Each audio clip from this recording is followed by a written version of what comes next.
For all the pomp and circumstance, the real work of governing is not glamorous. It often requires putting aside egos, keeping our heads down, and keeping on with the job. Her humility reminded us that government is not about us. It is about those we serve. We are indeed servants and not masters. The Queen had a special place in our hearts, and we had a special place in hers. She spent a more official time here in Canada than in any other country save the United Kingdom. She first visited Canada as Princess Elizabeth in 1951. It was on that trip that she said, and I quote, "From the moment when I first set foot on Canadian soil, the feeling of strangeness went, for I knew myself to be among not only friends, but amongst fellow countrymen." She would visit Canada over 20 times as Queen, and she was present at so many of our most important occasions. The opening of the St. Lawrence Seaway in '59, the Centennial Expo in '67, the '76 Summer Olympics, and the patriation of our Constitution in 1982. As we reflect on her late Majesty's life and her service, we reflect also on the enduring nature of the institution over which she was the crown. On her visit to Canada in 1951, then Princess Elizabeth planted an oak sapling in Vancouver. 71 years later, that sapling has grown into a mighty and stately oak whose canopy provides relief from the sun, or, it being Vancouver, perhaps more likely shelter from the rain. The oak tree has long been a royal symbol. It is a symbol of the British Constitution, whose forms we inherited and whose conventions we follow in this House. In Edmund Burke's Reflections on the Revolution in France, he wrote, "The Constitution was a spreading oak tree, under whose protective shade the British could peacefully and securely enjoy life, as is only possible for those who live under ordered liberty." In Burke's day, the Crown was already a largely symbolic institution. The Civil War had made Parliament supreme more than a century earlier. The conventions of cabinet were established and similar to what they are now today. But there were voices who thought that it was time to set aside the monarchy. Burke understood, however, that the key to stability, civil peace, and freedom was not to scrap the Crown, but to keep it free from day-to-day politics.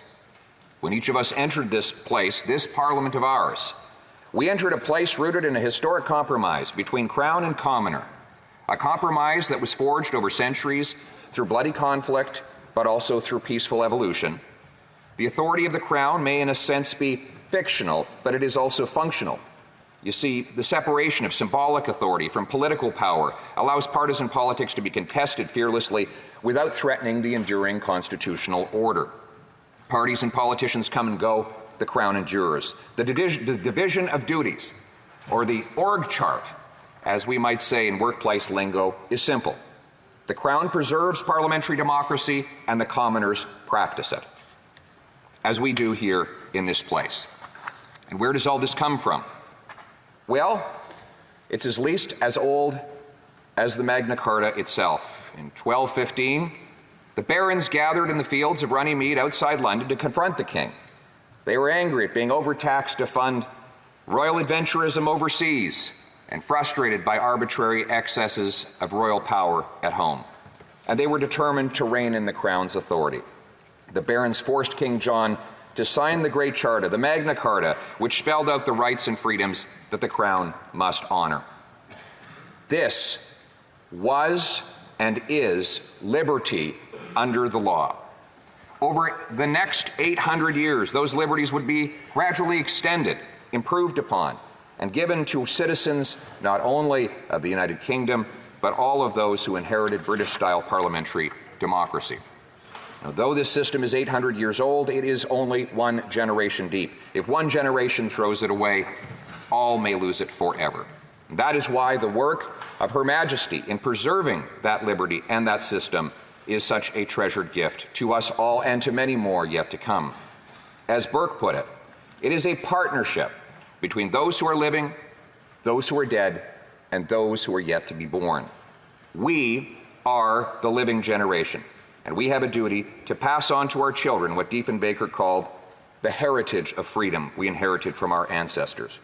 And when the Queen spoke at the patriation of our Constitution in 1982, at a ceremony not far from where I stand and where all of you sit today, she said, "The genius of Canadian federalism lies in our consistent ability to overcome differences through reason and compromise.